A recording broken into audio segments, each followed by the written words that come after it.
Today we're in the Shenandoah Mountains outside of the Shenandoah National Park.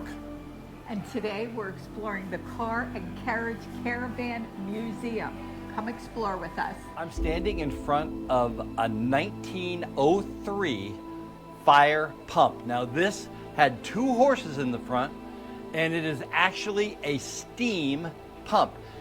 Believe it or not, this thing pumped between 700 and 900 gallons of water per minute back in the 1900s.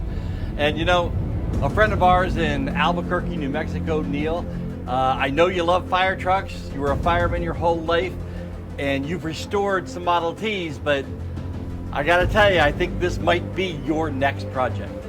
This is the Conestoga wagon, built in 1840. Question is this really the first RV ever invented? The next time you get on a bus or even see a bus, I want you to take a minute and think about this vehicle right here. Because this vehicle that was built in London in the 1840s is the origin of what we now know as a bus.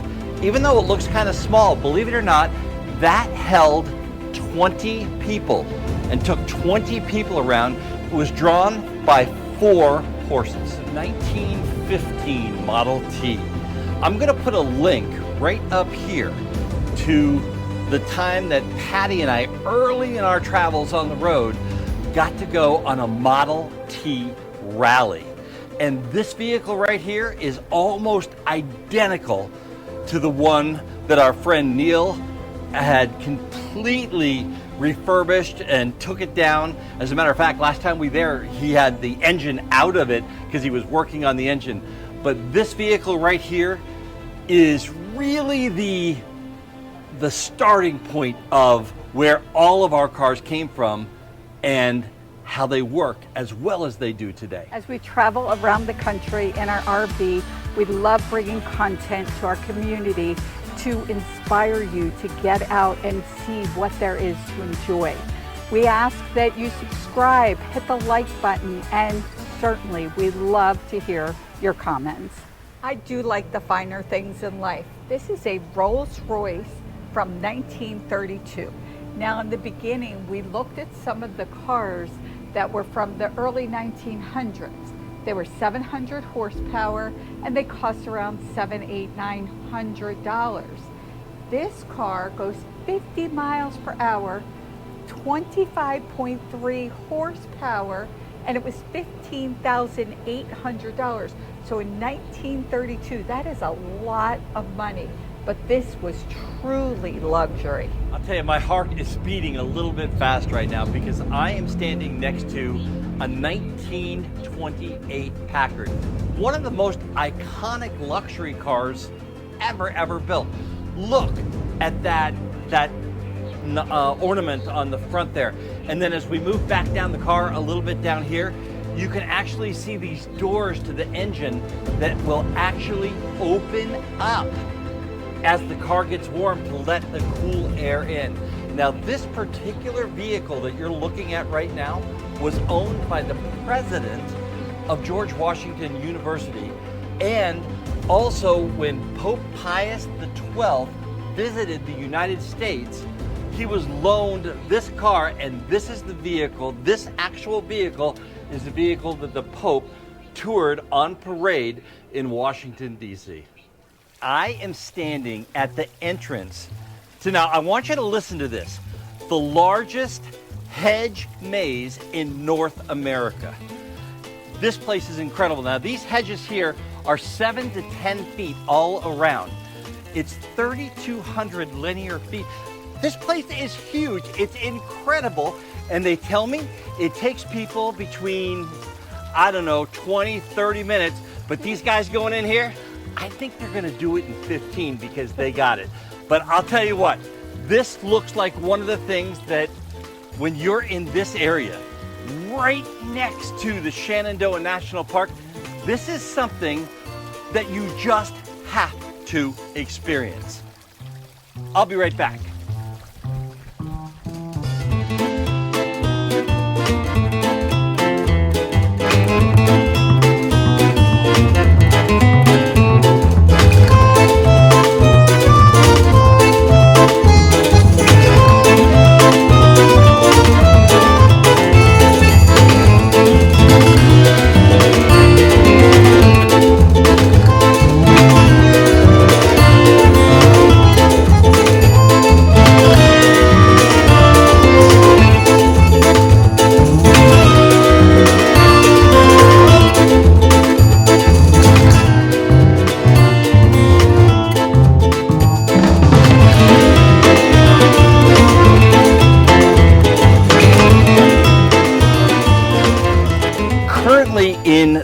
power of this maze. And if you see right behind me there, there's a big square. That's kind of like right in the center of the maze.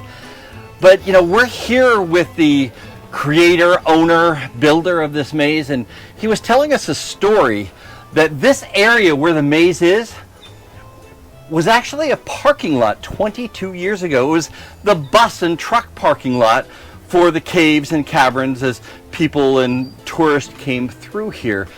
And it just brings to mind the Joni Mitchell song, Pave Paradise and Put Up a Parking Lot. Well, this is exactly opposite of that. They took a parking lot and they built paradise. I've been in here for about 15, okay, maybe 20 minutes. Okay, maybe 30 minutes. I'm somewhere in the middle. I'm up on a platform, but thank goodness there's a bench so I can take a little break. But I gotta tell you, this is really one of those things that it's just a must experience. It's a must do.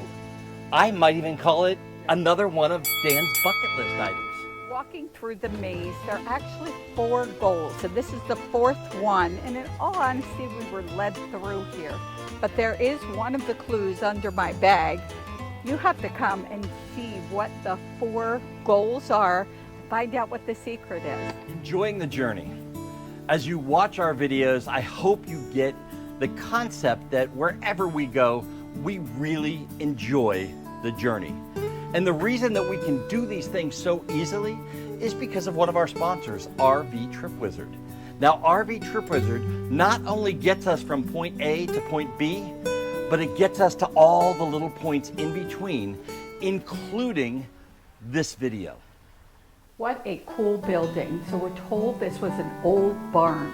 You could see in the video the original floors and the walls and the ceilings from what was a barn back in 1800s. Look at these old stoves. I didn't know that stoves came in so many different types. There's an old time iron. Can you imagine ironing like that? So you put it on the stove and then it's heavy enough to get the creases out of your clothes. Here in the Heritage Museum in the Shenandoah Mountains of Virginia is something that I just kind of think it's really, really special. This is the Abraham Strinkler Bible, and it was printed, believe it or not, in 1536. 1536, and it is the oldest known Bible in North America. In 1871, this treadmill was invented, and it actually was powered by a dog, and what it did was churn butter. So if you remember, I remember in elementary school, they taught us how people used to churn butter. You'd sit and mix it or churn it, like you see here.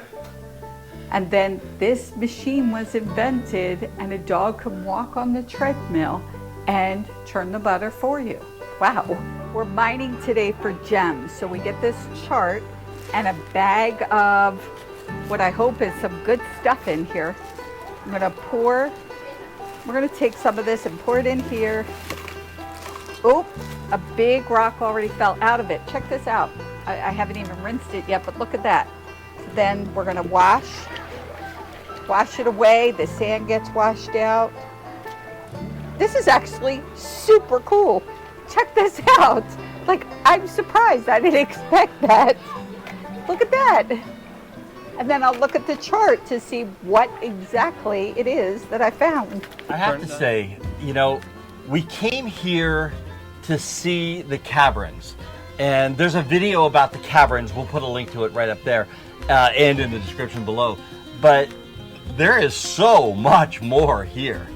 You know, we started by going into the toy museum. The toy museum was pretty cool. It's quick, but some old toys. Some of them he had actually had. Yes, there was a Schwinn bicycle in there with a banana seat with the gear shift in the middle. I actually had that bike. Yes. And before you go into the toy museum, there is a little cafe with some drinks and sandwiches. But then we went, and we did so much, I literally have to look at my notes. The Car and Carriage Museum, which, wow. I mean, things dating back to the 1800s. Yes. Pretty incredible things in there. You know, it started with the carriages, and we saw that the origin of the bus and the fire truck. Neil, we did that fire truck just for you. And the Model T, we did that just for you, Neil, too, I got to tell you. And, you know, we'll also put a link to the time that we went on the Model T road rally. That was a pretty cool day for us as well. Link up here. Yeah. Link up here. It links right up there. It's just great. And then the Shenandoah Heritage Village, which has all kinds of artifacts from when this area first started. What's really cool is the building was an old barn, the original floors. That was really cool. Right. The dog-powered butter churn in the video. That was kind of neat. I liked looking at the old military uniforms from the Union Army. It was very, very interesting because we have some friends that do the reenactment, and I took special note to look at the buttons, and they were all the kind of buttons that those guys look for. Right. Now, in this area, they also have a garden maze that we went through. And I'll be honest, I thought, oh, you know, it's a garden maze. It's not included in the price of this area, but wow, it is worth it. The man, John, who is the owner, the creator, he saw this in Europe, I think it was, created this maze, the story behind it. Check out, you know, the video, we added that in here, but so much more than I expected. Much more. It truly was. It's again one of those things. Amazing. That's your mom's joke. We got to put that in there. But I have to say, it's just really about the journey and enjoying the things along the way. We had no idea that there was the largest garden maze in North America. We just went in it, and we didn't just go in it.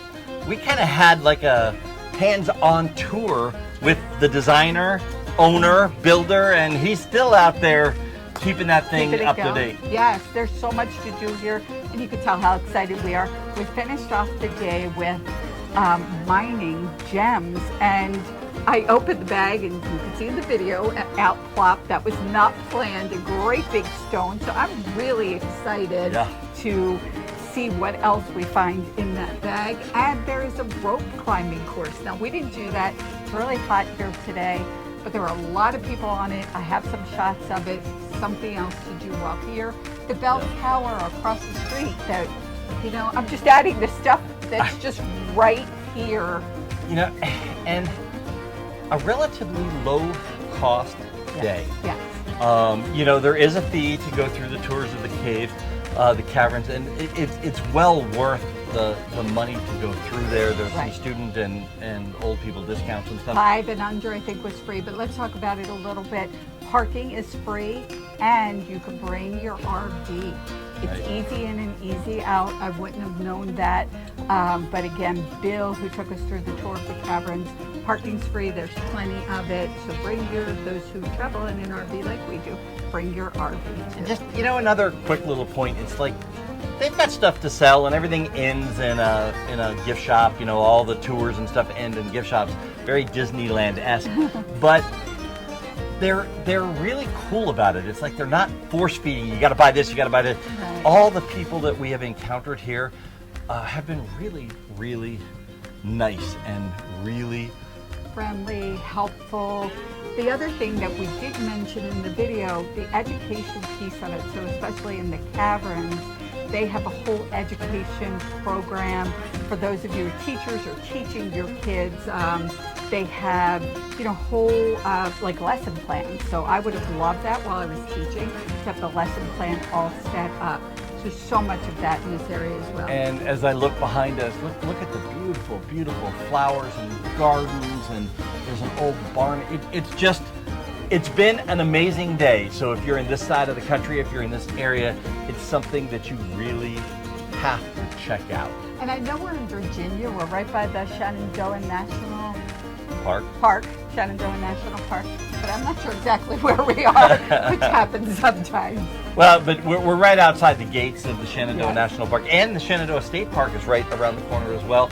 The Shenandoah River's here. There's kayaking, there's boating, everything that you can possibly imagine It's a must-do. And give yourself some time. Yes. If you're going to come to this area, definitely give yourself some time. I'm Dan Hunt with my incredible wife, Patty Hunt, saying have a great rest of today. And an even better day tomorrow.